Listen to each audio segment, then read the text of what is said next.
Hi, friends. Welcome back to Sorta Awesome. I'm your host, Meg Teets. I am so happy to be joined and to be bringing you guys double the awesome today because, first of all, I am joined by my longtime co-host, my very dear friend, Rebekah Hoffer of simplyrebekah.com. Hello, Rebekah. Hello. I brought a friend today. You brought a friend.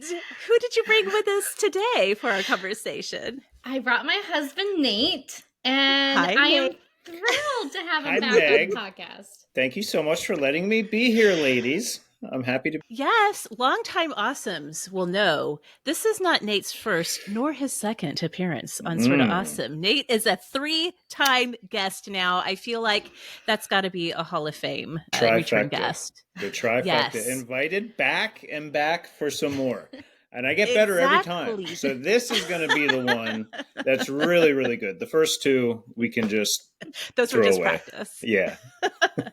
Okay, speaking of the first time you came to Sorta Awesome was way back in May of 2016. Episode 59, Nate Hoffer, crushing misconceptions about homelessness. And then you came back to the show, Nate. I don't know if you remember this. I certainly do. Episode 220, how to be awesome with holiday giving, kind of helping us to think about lots of people doing end of year gifting and how do we make our money do some really good work in the world with that. We'll put links in the show notes for you guys to go back and listen to Nate's past appearances if you want to, but like he said, he promised this is going to be the best one. So Rebekah, you guys kind of had a topic that just it is a kind of it's consistently an issue in you guys' life because of Nate's job. Rebekah, why don't you give us like a little mini intro, a re-intro for the old school awesomes? But some people have joined us in the past number of years since Nate was last on the show. So give us a little rundown of who Nate is, besides your darling husband. My darling husband, for sure. Okay, so Nate is the CEO of a growing nonprofit that helps to serve people who are experiencing homelessness and those who are at risk of homelessness. So they are doing emergency shelter programs as well as providing like rental assistance to keep people in their homes. And every day they are serving 300 men, women, and children across 2 different counties here in here in Pennsylvania. And I know that I tend to poke fun at my husband from time to time on the podcast, as a loving wife might. Like, I'm thinking of your puzzle skills. Really? I'm not surprised. I like to brag on the fact that I am so much better at puzzles than you are. But the truth is yes. The truth is, though, is that Nate is like one of the best people that I know on the planet. He has the hugest heart and is the most compassionate person and is really, really made for this role of helping people who are at times othered and outcast and pushed aside. And he just has such a welcoming heart for treating those people and their circumstances with such dignity. And he has no fear. And I think that's kind of what we're talking about at the core of it all today. I think what we're really talking about is this fear of people who have been othered for a variety of reasons. And like, why does that happen? How do we provide assistance and help to those individuals despite maybe having some uncertainty about how we as individuals feel about them, feel about their life choices, and just the best ways for us to like get out of the way so that others can step in and provide those services and really help. Yes. Okay. That was a good old intro, Nate. How are you feeling? I feel pumped up. I'm ready to go. Good. Thank you, Rebekah. Good. Yeah, well, we are big Nate Hoffer fans around here, so I cannot wait to get into this conversation. I know that if you all are people who are on your Facebook neighborhood groups or the Nextdoor app or maybe forums for your city, you know that the conversation around people experiencing homelessness is a consistent one, and it brings out a lot of big feelings. And so Nate is here to kind of give us some updates into the conversation, and we're just going to explore all of that. You guys know it's going to be awesome. You can trust us to be awesome with the conversation. It's going to be so great. That's what we're talking about today on Sorta Awesome. Welcome back, Awesomes, to the show that is all about helping you become smart, strong, and social. If you are new to Sorta Awesome, first of all, welcome. We're so glad that you are here. We would love to have you join us in one of our social media communities that exists outside of your podcast app, but is where the real good stuff, the real day-to-day awesome happens. You can do that by finding us on Instagram at Sorta Awesome Show over on Instagram, or on Facebook in our Sorta Awesome Hangout. That is where we have a thriving community of thousands of women who show up daily to help keep the awesome flowing through daily life by problem solving, giving parenting advice, giving travel advice, helping you pick the dress that you want to wear to a family member's wedding. Like, you have a problem, we will solve it in the Sorta Awesome Hangout. So come and find us there. And I also want to say, if you have not yet checked us out on YouTube, go over and find us on YouTube. So many people are enjoying seeing our faces, the fact that I cannot sit still, nor can I control my hands when I'm talking. Come find us on YouTube by searching Sorta Awesome over there. We would love to get to 500 subscribers on YouTube. That's like the first big milestone for people who are creating content on YouTube. So even if you don't watch YouTube regularly, maybe you could even like talk your kid into going over and subscribing to us on YouTube so we could get to that 500 mark. So again, you can just search Sorta Awesome and you will find us there. So I'm so excited. I think this might be a first for our Awesome of the Week segment, which is how we always start the show. It's where we're talking about whatever is making life a little more awesome, whether it's a book or a TV show, a movie, a podcast, a product, a recipe, something that's bringing awesome to everyday life.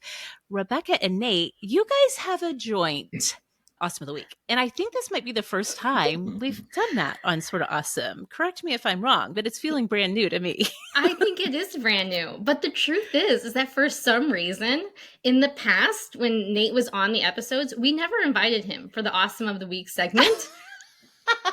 we like, didn't sit quietly while the girls talk, Nate. Well, and I think that maybe we even recorded it before he came or like after he left. Maybe so. And yeah. I don't know. We didn't think you had anything to contribute. I don't know. Again, it keeps getting better every time that I come on. So we're adding segments that I'm allowed to be part of, which is great. Okay, but we're just easing him into it, right? Because we're doing this together. Yeah. So our joint Awesome of the Week is the show Jury Duty.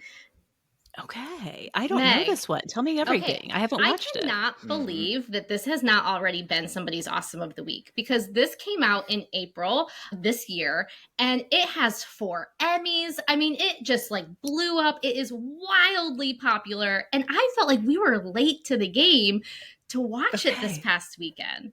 But we obviously not as late as I am, because I'm just now hearing about it.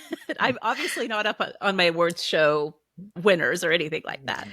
Okay, well, you are going to love this. Just wait here for a minute.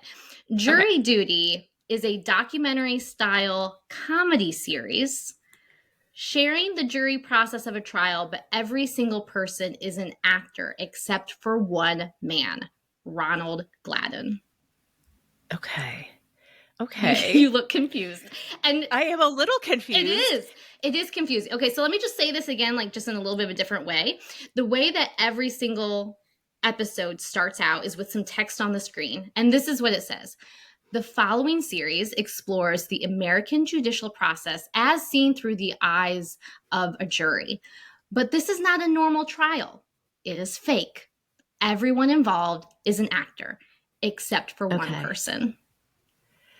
Okay, so is it kind of like a reality show? Like it is so is okay, go ahead. I'm still a little bit confused, but I'm open. You guys just keep telling me how awesome this is, because I'm open. Okay, so the way that they do it is that it's not fully scripted, but there are parts that are scripted. There are some lines that they're hoping to hit. There's a story arc that they're hoping to accomplish. There are beats that they want to accomplish every day. Things are planned, but you have this variable of this person who is not acting, who truly thinks that it's real. What did you like about it, Nate? It was truly one of the more brilliant shows I've ever seen. So for some context, we binged it in less than 24 hours. Oh So my it was gosh. it was one of those shows that once we saw the first one, we were all in. It was comedic. The acting was on point. Like Rebekah said, everybody in that show was an actor. So all of these extras and everyone is acting except for one guy. And the thing is, this guy, Ronald Gladden, he's such an endearing fellow. Mm-hmm. I mean, he might be the sweetest, most authentic, genuine human that you'll ever see. So that's also why he was chosen for this role. So he kind of sucks you in. Like, he is the hero of the story, this Ronald guy. Everyone's acting around him and kind of giving him like little tests along the show to test his ethics and his morality. And he not to give too much away here, but he does really well in the throughout the series. And so it really sucks you in. This Ronald guy, I mean, he's like the friendly neighbor next door, just a sweet guy. The acting is really great, and it's funny. It is funny. It is. There were so many times throughout the show that we just chuckled at each other. It's so funny. So it's easy to watch. It's endearing. It's heartwarming. Yeah, it really is. And one of the best shows I've seen in a very long time.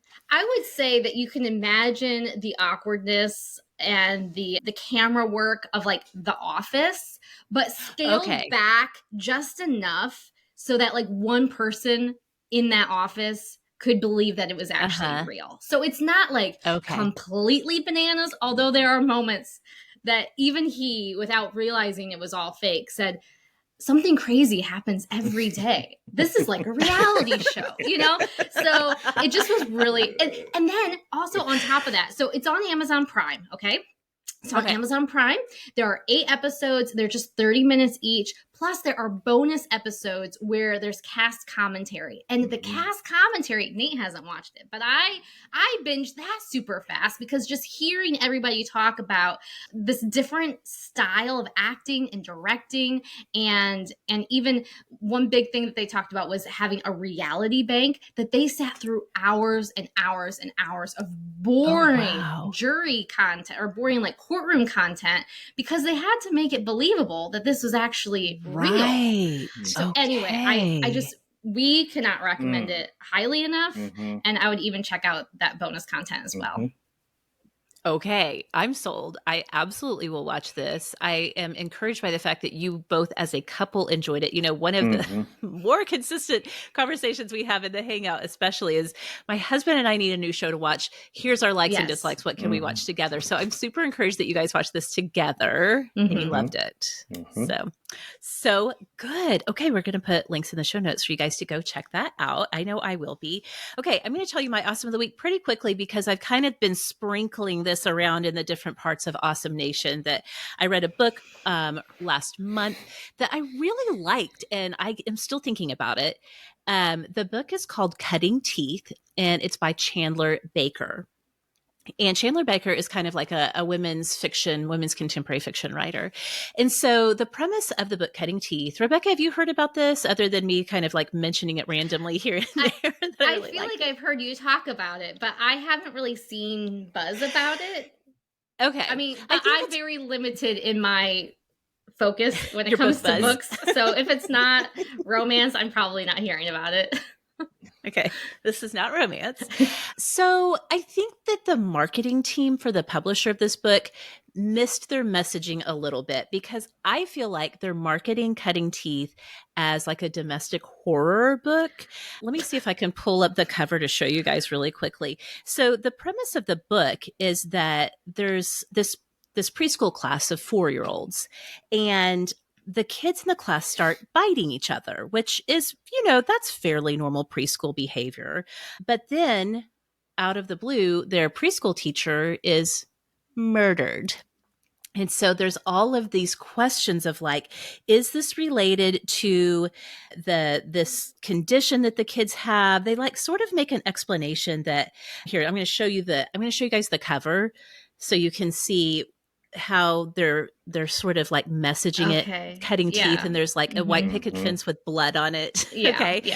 And so there's like, you know, these kids, they have this condition where they're craving blood, and there's a lot of discussion and debate amongst the parents about what to do about these kids having this condition. But in the meantime, there's this murder mystery on top of it.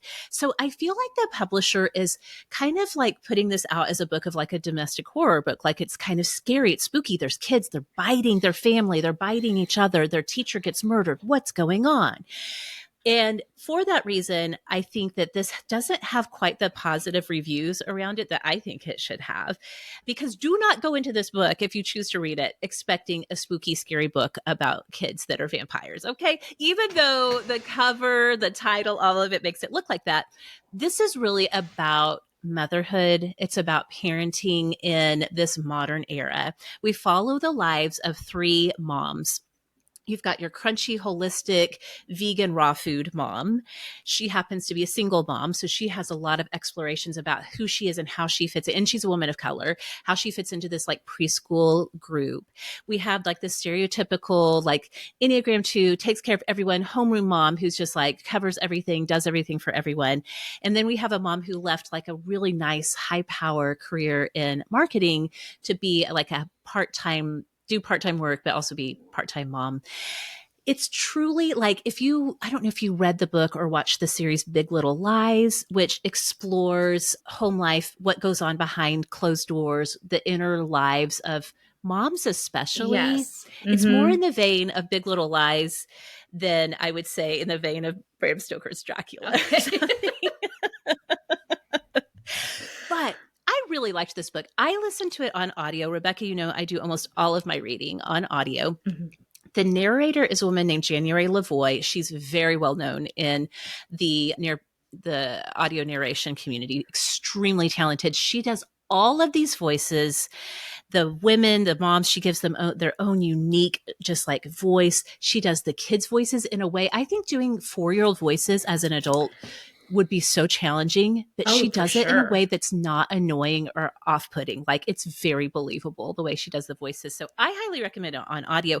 And the reason I wanted to talk about it for Awesome of the Week is I know as we go into the fall that maybe local book clubs are thinking about what books do we read. I think that Cutting Teeth would be a fantastic book club book, especially if your book club is mostly women, to really kind of talk through and explore the different parenting, like just the parenting culture issues that come up in this book. So I loved it. So again, that is Cutting Teeth by Chandler Baker. I recommend the audio version. Okay, we have so much to get into with Rebekah and Nate, and we're going to get to all of that when we come right back. Okay, we are back, and today we are so thrilled to be joined by Nate Hoffer, Rebekah's husband, and a person who has a long time of experience, lots of years of experience in working with people who are experiencing homelessness and who are at risk for homelessness. Nate, I forgot to ask this at the top of the show, but how long have you been doing this, sir? How long has this been your work on this planet? This is my 15th year at the organization that I'm at, Good Sam. So yes, 1.5 decades. Wow. Okay. So again, we trust the insight you give us. And I love that. That actually is a perfect segue into this first question. We asked the Awesomes if anybody had specific questions, knowing you were coming back to the show. Awesome MJ had a question that I want to read, and then I have a little commentary on. MJ asked, could Nate give the rationale of why we say experiencing homelessness? I find it such a helpful switch, and I wish more folks understood the dignity of it. So I just want to say, Nate, you were the first person back in 2016 when you came to Sorta Awesome. You were the very first person who I heard use that phrase, experiencing homelessness. And it was such a paradigm shift for me. I have been thinking about it ever since. And that was in 2016. I've really seen the national conversation, the cultural conversation around homelessness change from, just like by default saying homeless person to switching it around to person experiencing homelessness. So like MJ, I would love to hear your thoughts on that switch. Again, I know this was a change you made in your language and your understanding of it years ago. But for those of us who are maybe just now catching up, tell us a little bit of the background on that. Sure. So I think, experiencing homelessness as opposed to assigning somebody as a homeless person, it's a lot more dignified, and it helps the general public. It reminds all of us that homelessness, the vast majority of the time, is circumstantial and a short period of time. It does not define the totality of the human experience for somebody. They are not homeless. They are going through an episode of hardship. They're experiencing difficulties. They've experienced a setback for a whole host of reasons. But, being without a home doesn't define who that person is. So experiencing homelessness is just it's a more dignified way to identify the current struggle that someone is in. And like I said, for the vast majority of people who find themselves without a home and who are experiencing an episode of homelessness, it's short, it's brief, it's circumstantial, and they recover from it. So labeling it as experiencing homelessness, hopefully, reminds the general public and those who aren't necessarily familiar with the homeless population, it's a subtle reminder of like, yeah, okay, it's something that they're going through, it's something they're experiencing, but there's gonna, hopefully for most people, be a time when they are no longer in that state and position. That is such a great way to explain it. And I think that emphasizing a person experiencing homelessness, that reminds you first and foremost of their personhood. And I think that for many of us, when we encounter a person experiencing homelessness, it can be uncomfortable. That's part of our human response. And it's easier to look past a person if we just, label them, oh, that's a homeless person, I can just ignore them, I can look away, right, as opposed to seeing them in their personhood and their humanity first. So I think that's been a really powerful change, as you have. I mean, this is your daily work, and again, you've kind of been on the forefront of this language change. Have you noticed people, just like in your community, just like regular people maybe that you work with or community outreach you do you see that there's like sort of like people are kind of catching on to using this language, or is there still some kind of resistance around it? Yes to both. And I wouldn't say it's a resistance to it. I would just say that for folks who aren't, in the work as frequently as some of us, that it just hasn't caught on yet. But I would say, experiencing homelessness is a phrase that I've heard more. Also, unhoused is a term that I've heard that seems to be gaining popularity. So I would say, Meg, that for those of us who are in the work, it's definitely been a complete shift. I know for the organization that I work for, Good Sam, I mean, we're intentional about, updating all of our literature, everything that we put out, just the way we talk, and there's accountability there. So if we hear someone say homeless person, someone will call them out in a kind way to just instruct it. And so it really has been a significant shift for those of us who are in that work day to day, and slowly but surely, it's getting out to other sectors of society for sure. That's so encouraging and so good to hear. Rebekah, do you want to read this next question from Sarah? Because I imagine that this, Rebekah, with your like closeness to Nate and therefore to his work, this is probably a question that you also get asked a lot. I'm sure Nate gets asked, but Sarah asked a question that I'm thinking that you probably hear from your friends or people who are familiar with Nate's work as well. Yeah, I would say this is definitely something that we talk about as a couple all the time with people.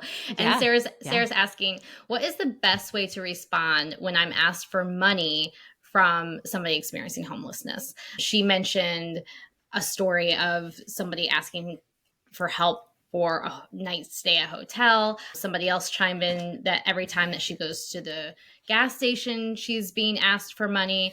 And yeah, people just don't know if that's the right thing to do, is to give the money or not. Yeah. So what are your thoughts on that, Nate?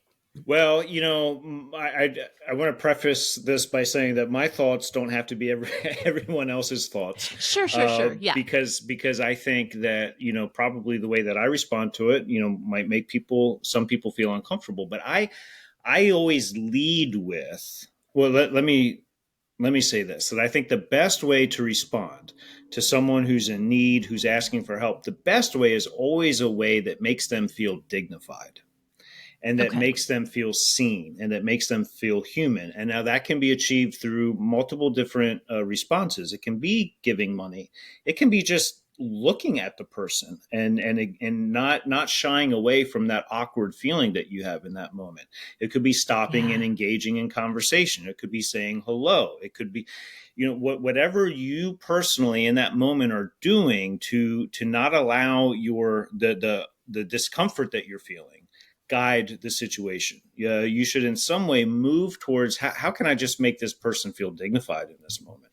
How can I make them not feel ignored? Because I think the thing that I'm so passionate about is that folks who are experiencing homelessness are overlooked a lot. So that's what I always lead with. What can I do in this moment just to make sure that I'm not one of the hundreds of people that today that's just going to overlook this person? So for me, a lot of times that does look like giving money. I have no problems generally if someone is asking for money. I am not going to approach them and put them through a rigorous questionnaire of how they got in this situation, what do they need the money for, are they struggling with any addiction issues. And I understand people's concerns is that generally I think the concern is they don't want to be enabling someone or enabling an addiction, and so that there's a lot to unpack there.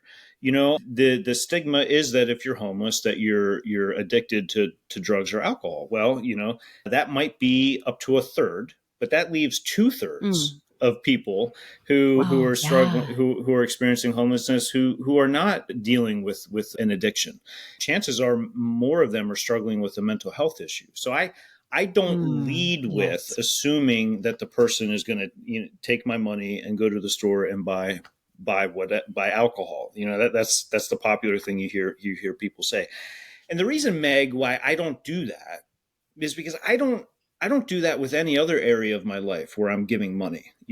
For example, and again, this is me. This is my perspective. But if I hire someone to do work at my house, for example, and I understand that there's a transaction there, they're doing something, I'm giving them money, but I'm not asking them, what are you doing with my money? How are you What are you spending do it? with this later? What are you going to do? Yeah. Are you going to do something that's unsavory that I don't want to be a part of?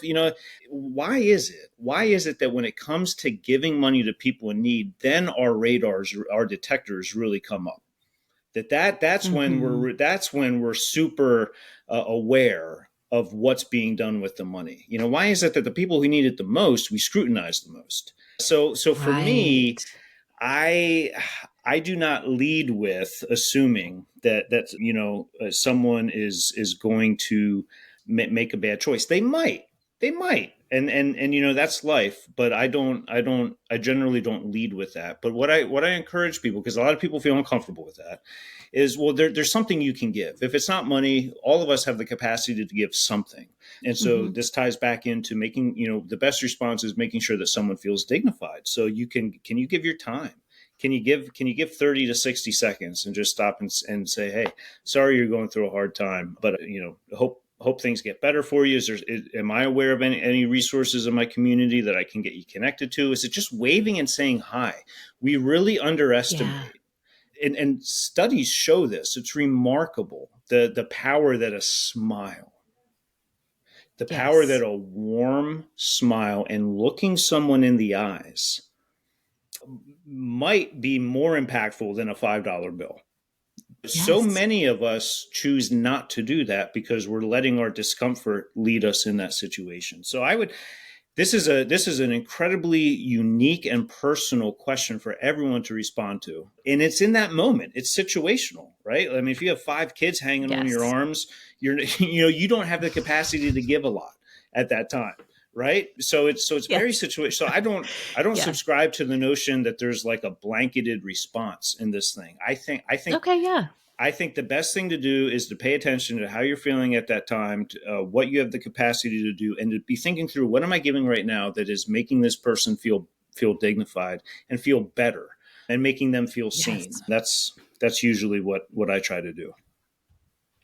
That's so helpful. And I actually have a follow-up question for one of our awesomes that kind of plays into this. It's from Awesome Carrie. And she wonders, if someone wants to serve those it's experiencing homelessness, what are some things they can do? So outside of that moment of being approached by someone asking for money or asking for a ride, but looking at the bigger picture in your community, for example, I'm sure you have a number one suggestion of how people can support and serve those who are experiencing homelessness. And it probably has to do with local organizations. But if people are just like, I'm just a regular person, I'm not on the city council, I'm not making policy for my community, I am a regular person and I want to serve and support people experiencing homelessness, what can I do? What are some things that come to mind for you, Nate? Yeah, well, I think, I've heard this a lot, where people will, in their cars, have prepared, packages or bags of crackers or treats or something. You're prepared. So you're prepared for when you observe a need. It sort of helps do away with that discomfort that you might feel in that moment, because you don't quite know what to do. But that's something very practical that you can do, that lets someone see, hey, that lets someone feel, I see you. I don't have all the answers for what's happening in your life right now, but I care.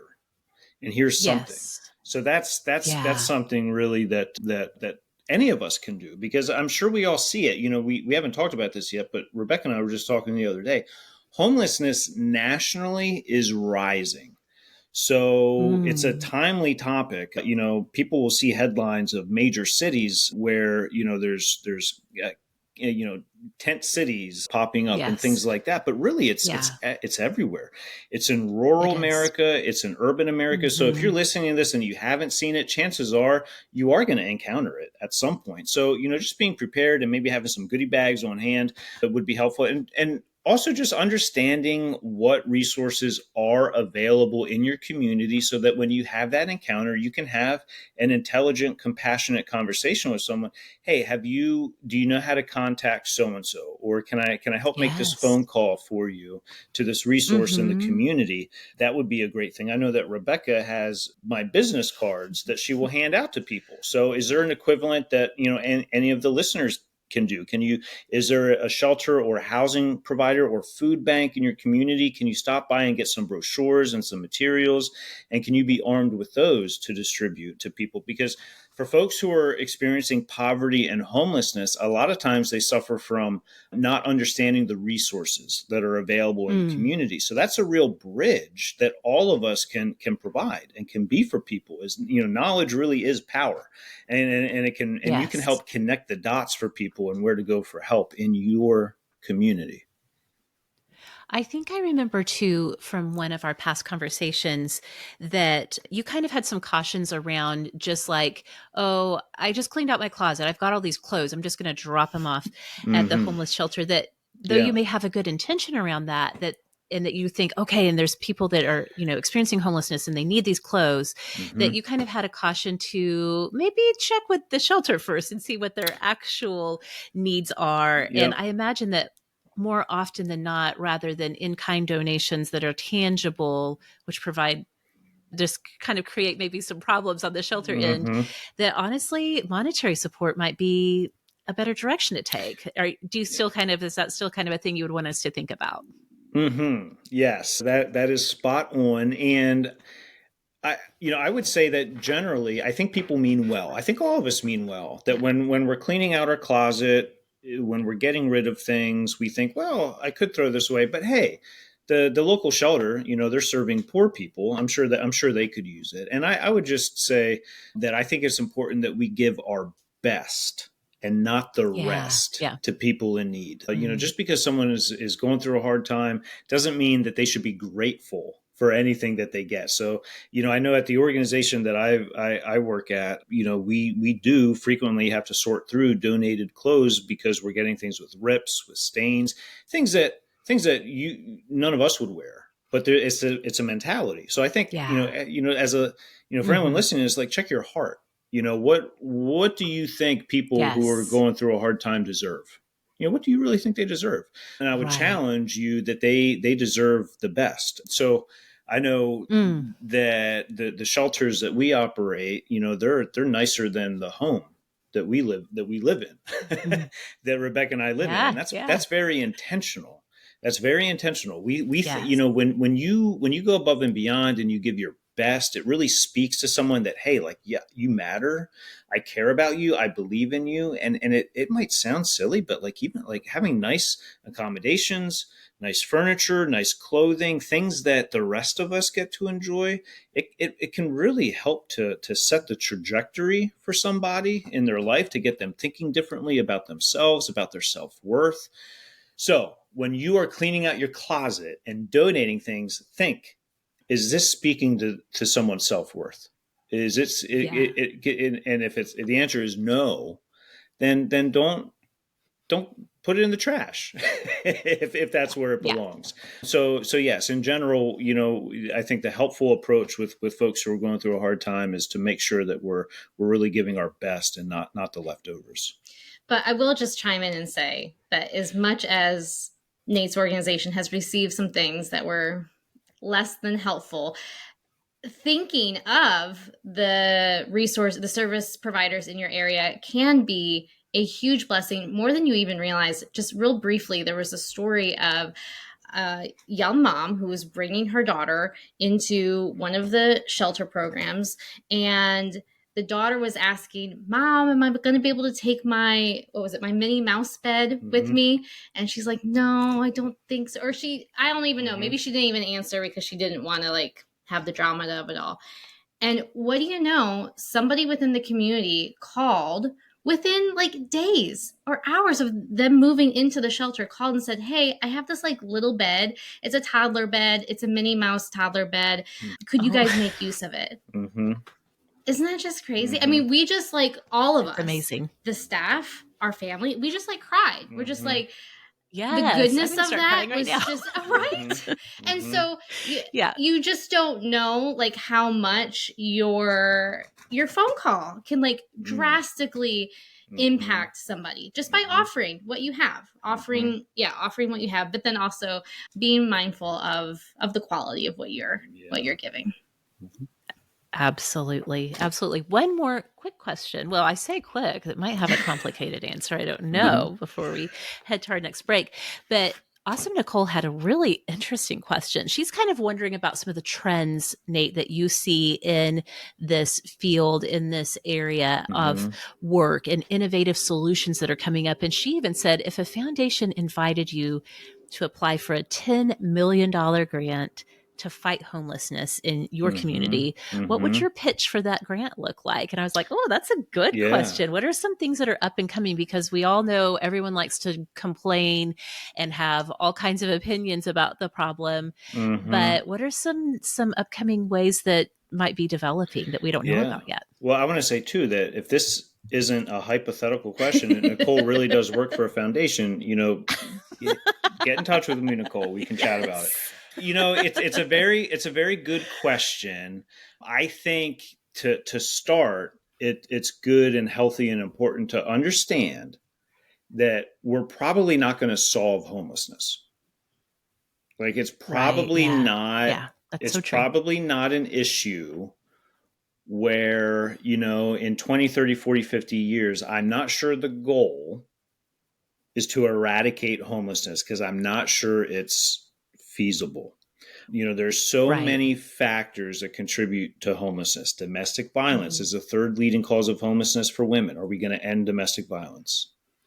The lack of a living wage, the fact that people need to be making 2 to 3 times more than minimum wage to afford housing comfortably. Is that going to change anytime soon? So there's, so I want to get to this question that Nicole answered, which is a very good one. But when I think of it, I don't think it's realistic for us to be thinking, okay, what can we do to really end this problem? I think as long as the earth is spinning And as long as we are inhabiting it, there's going to be challenges and there's going to be struggles and there's going to be people who periodically go through a hard time. But if for $10 million, some of the trends that I see, one is mental health.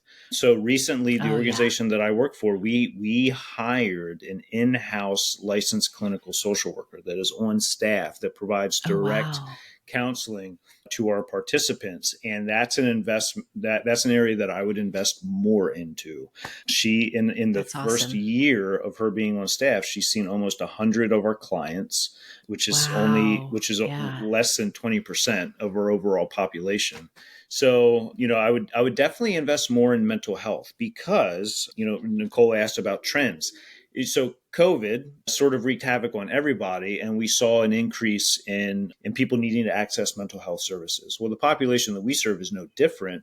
The only challenge is that it became even harder for them to access mental health counseling because, either they're on Medicaid or they're not able to pay. Well, and then there's a shortage of professionals in the field. So there's a real problem accessing professional counseling. So, us being able to hire a staff person who provides that is important. So I'd probably, want to hire 2 or 3 more counselors. I would want to focus on affordable housing. So this is a big deal that folks that we serve and that other nonprofits serve. It's a real issue where folks who are trying to transition out of homelessness, they just can't find anywhere to live. I know that in the state of Pennsylvania where we are, you need to be making on average for one person almost $25 an hour to afford a 1-bedroom apartment comfortably. So imagine the plight of our clients who are making $8, $9, $10, $11 an hour. So I would want to increase our inventory of affordable housing units, permanent affordable housing, so that members of our community that we're serving have a safe place to stay. So those are 2 areas that I would really want to focus on. So Nicole, again, if this isn't hypothetical, get in touch with me and we'll see what we can do. Yes, or any awesomes who are out there who are connected in some way to a foundation that's looking for a great cause. We could connect you with Nate immediately. Such good conversation, Nate. Thank you so much. We're going to take a little quick break. And when we come back, we're going to hear from Rebekah about a book that got her kind of connecting some dots and have some more conversation about what this looks like to serve people who are experiencing homelessness well in our communities. We're going to get to that when we come right back. Okay, we are back. And like I said before the break, Rebekah, you have been telling me, just like in our private conversations off mic, how deeply impacted you were by the book Cast, which came out maybe last year before. It's a pretty recent release. Why don't you just tell us a little bit about your experience reading that book, kind of what it covers, and how this helped you to sort of connect some dots with what you see Nate experiencing in his work with people experiencing homelessness in your community? Yeah, so the book that I read is called Cast, The Origins of Our Discontents, and it is by Isabel Wilkerson. I listened to the version adapted for young adults on audio. I'm not sure what the differences are with those, the adult versus young adult version, but I really found this to be an extremely powerful read. The basic premise of the book is looking at the United States through the lens of a caste system and how that impacts racism within our country, how we managed and handled slaves and the freeing of slaves in our country, basically saying that it's the caste system that we have here that really is what is affecting the baseline for all of our prejudice, which was just interesting, utterly fascinating. She made parallels and comparisons to the caste system in India, which of course is more of like a religiously based caste system, the idea of reincarnation and like coming back as a better or lesser person. She talked a lot about how early Nazi Germany actually looked to the United States and how we spoke about Black people and the propaganda that we pushed about Black people in order to learn how to push that same narrative in Nazi Germany. Wow. I'm telling you, this book was so hard to read, so powerful. There were moments where I felt like crankier. Just in general, like I remember Nate coming home and me being like, I'm sorry, I'm just like in such a terrible mood. Like I'm reading this book and it is just so upsetting, which is not really maybe the best endorsement for the book, but I'm saying that it was such a powerful experience. I'm really thankful that I read the book, right? Yeah. And I don't want to minimize the important message of caste as it applies to race, which is the primary message of this book. But I personally couldn't help but draw some parallels to what Nate and I have seen in terms of economic status and caste. Yeah. One of the themes with caste was with all the many ways that freed Black slaves were told that they needed to know their place, not to get too big for their britches, you know, like we still were like boxing people in, like you can be free, but you're not as good as me. And I feel like that same thing can also be said for the unhoused community, where we are othering them and calling them lesser than. And, you know, I think everyone acknowledges that there is a homeless community, but like we don't want to see it. Okay. We want them to get help, but maybe not in our neighborhood. And this mentality is something that Nate sees all the time. And there's even a name for it, right, Nate? Why don't you go ahead and say what this is all about? There is a name for it. It's called NIMBY, not in my backyard. So some listeners have probably heard of that. NIMBY is just a thought process that, sure, I want that people group to get help somewhere, but not where I can see it, not in my backyard. Which really makes our experience in trying to serve and help the unhoused community difficult, because where do you do that if the neighbors around your organization are protesting, speaking out against it, and it just can cause a lot of havoc, frankly, as we try to just do some good, really. So, Nate, in your experience with this, and thank you, Rebekah, that's so good. And I know this book was had such a big impact on you. And I think many people who've read it have felt really deeply impacted by it. Nate, in your experience, is some of the NIMBY pushback, is it that people don't want to see the community of people who are experiencing homelessness? What are some of the concerns? Is it I'm afraid for my safety? I'm afraid for my children's safety.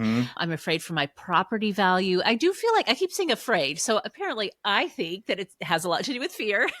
I'm noticing in my own language around this. Is that kind of what you're bumping up against as you have explored what this looks like in your community, or even beyond? Because I'm sure you're very much in touch with trends beyond your local community in terms of what this looks like in communities just in our nation. Yeah, absolutely. It is a lot of fear. And we have a real life example just recently in one of the communities where my organization serves. We were introducing a new winter shelter program into that community. We were lawfully allowed to do it. You know, the zoning permitted it and allowed it.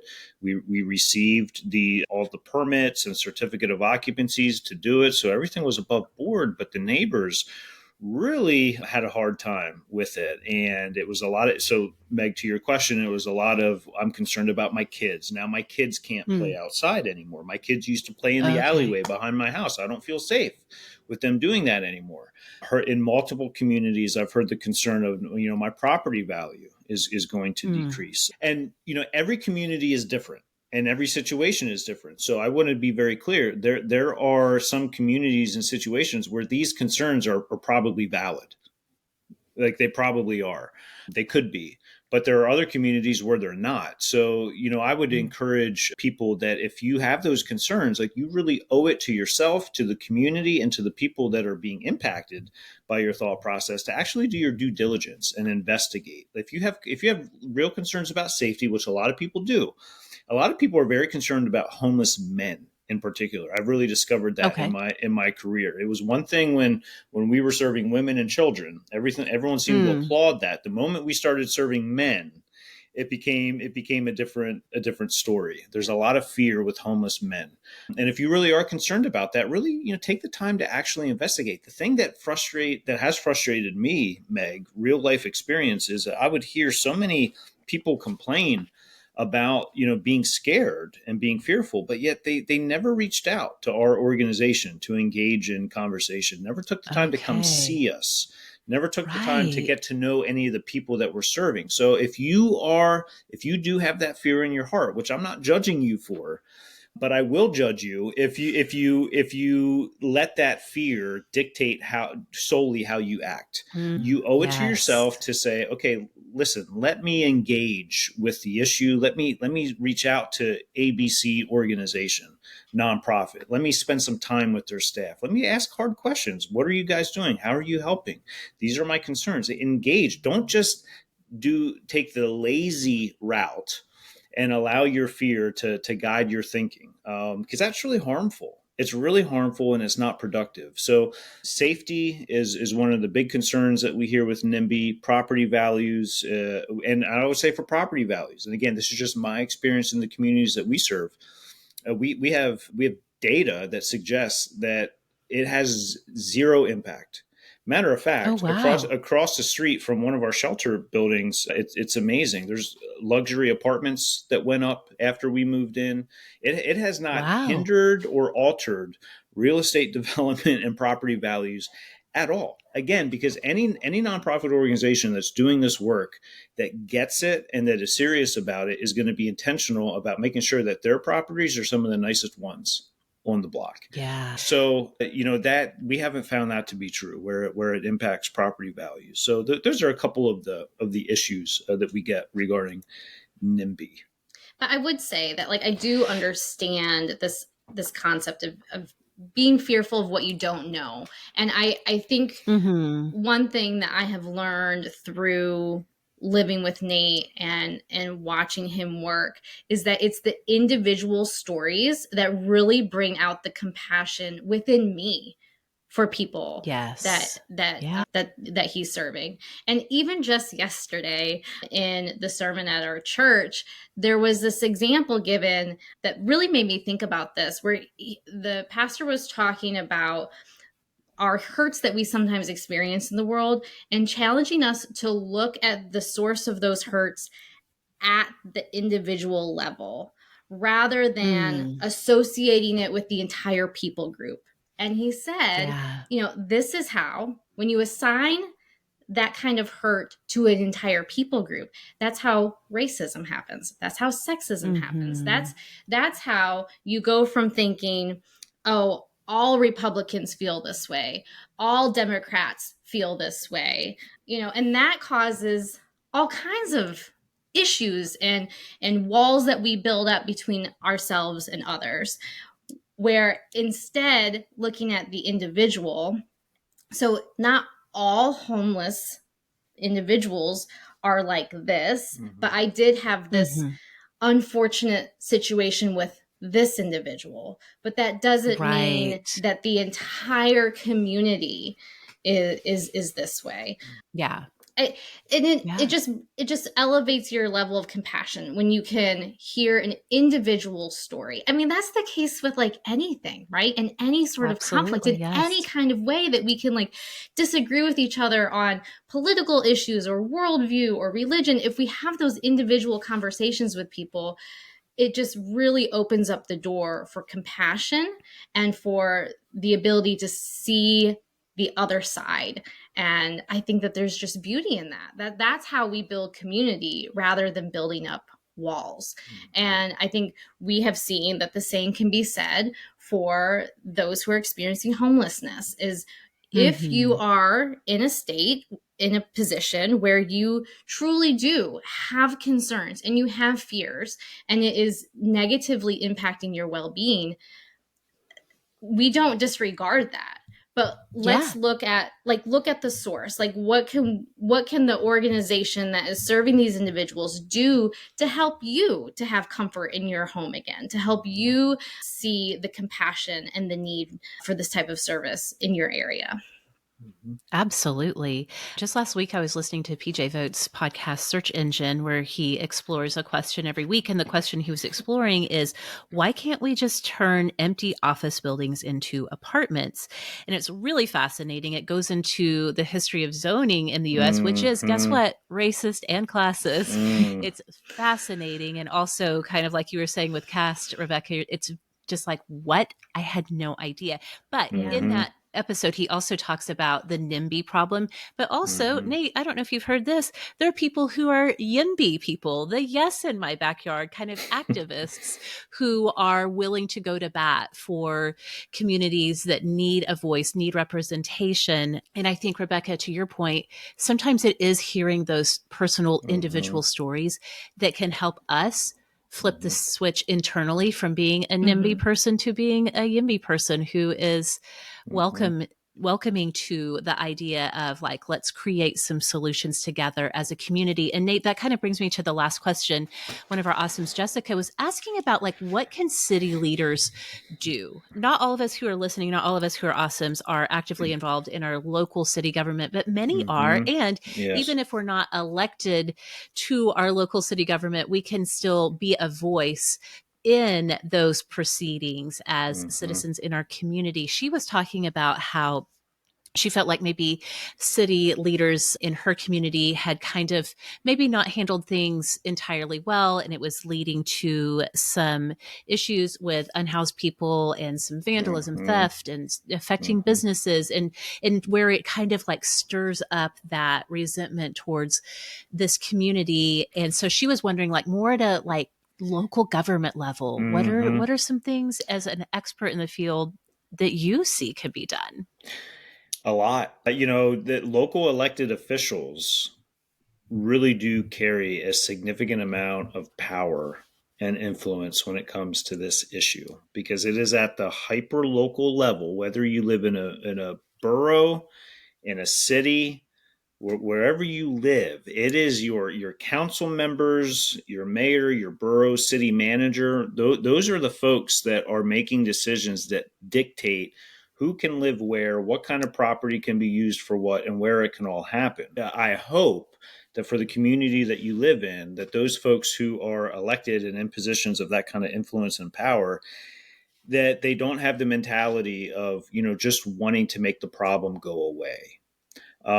You can be an advocate in your local community, that if homelessness is visible, if that population is there in your community, of connecting with your hyper local elected officials, your council members, just making sure, hey, like, are we making decisions, or are you or as a leader in the community, are you trying to create a place where those folks can be taken care of? Are you fostering an environment that is inviting organizations to come in and making it easy for them to serve them? Or, as I've seen personal experience, are you a local elected leader that just wants it to go away? You just don't want to see those people anymore. So that's really unhealthy. So trying to you can advocate to your local elected officials, hey, I live here, this is my town, this is important to me, that folks who are going through a hard time, that we're not making it hard for them to stay here. So that's one thing that local elected officials can do, is that they can make it easier for nonprofit organizations to serve. I'll give an example. In one of the communities where Good Sam operates, the organization that I work for, the only place legally where a homeless shelter can operate is on the very outskirts of town. And it's always been very interesting to me that it's also the only area where an adult store can take place. So they've lumped in homelessness and adult stores into the same, like, that's how they see it. Do you understand what I'm saying? Like there's something immoral. There's something immoral. Yes, about experiencing homelessness. There's something unsavory. Let's put them as far out as possible. Right. Well, that's not helpful, because I've said before that the homeless population is rising. We're especially seeing it increase with seniors. And the average age of the population that we're serving is now mid-50s to early 60s. Oh, gosh. So how is someone going to live 2 to 3 miles outside of the center of town and get into town? It just it's not feasible. It's not healthy. It's not good. So as a local elected official, are you just trying to push it out? Are you making it so that zoning dictates that if a shelter wants to operate, it's going to be very hard and uncomfortable for them, or are you making it possible for those organizations to operate? Those are that. I mean, that is probably the most helpful thing. Looking at zoning ordinances and what is a permitted use in different sections of your town, and you as a citizen, as a listener, advocating for that and making it known that you want to make it as easy as possible for organizations that just want to serve and just want to help, that you're making it easy for them to do so in your town. That's so true. A lot of times people might want to, again, complain or have, some legitimate concerns about maybe local city government money being used as part of these solutions. And I hear you saying, like, it doesn't even have to be money. Like, let the organizations who are doing the fundraising, who are there to serve, that's right, pave the way for them, make it easier for them to serve this community, and it doesn't even cost the taxpayer extra money in that sense. Yeah. Just don't get in our way.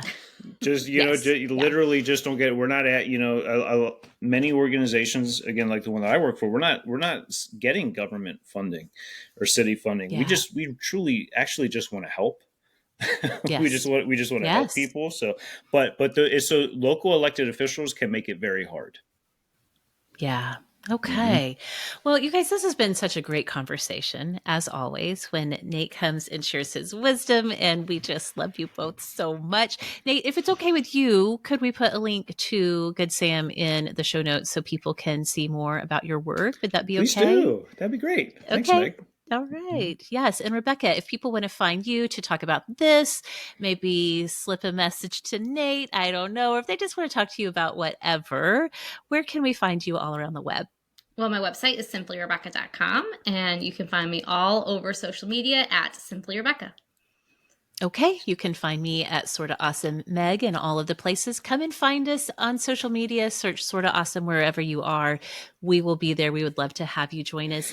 Nate, again, thank you for taking the time to come and talk to us this week. This was so great. Thank you, Meg. The third time really was the charm, wasn't it? I agree. Best one yet, for sure. Okay, awesome. Thanks so much for listening. We'll see y'all next time.